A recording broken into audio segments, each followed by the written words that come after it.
The Verizon IndyCar Series took to the track for their third and final practice session Saturday, as well as qualifying. Scott Dixson made it to the Firestone Fast 6 and went on to claim the pole for the IndyCar Grand Prix at the Glen with a track record of 1 minute 22.5259 seconds. With Scott Dixon's previous success at Watkins Glen International, winning 3 straight races in 2005, 6, and 7, and his success so far this weekend, that must make him feel good going into Sunday's big race.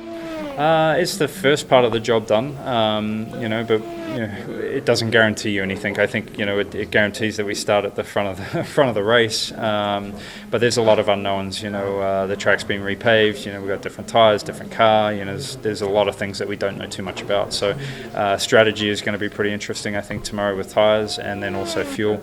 I think you want to come to tracks, you want to be fast, you want to have good pace. That's definitely why we practice and test and qualify.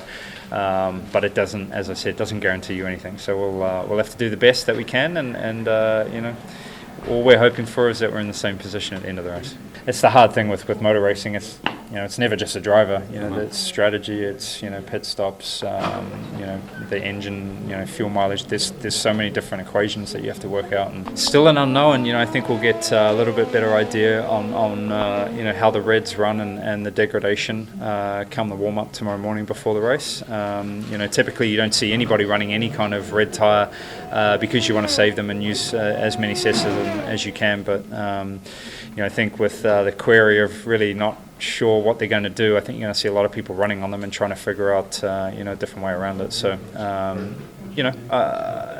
it's hard to see where that's going to play out, but it's definitely a point that everybody's put under a magnifying glass. It's going to be a good one to watch, man. So it's going to come down to the wire. Reporting at Watkins Glen International, I'm Ryan Bells, WENY News.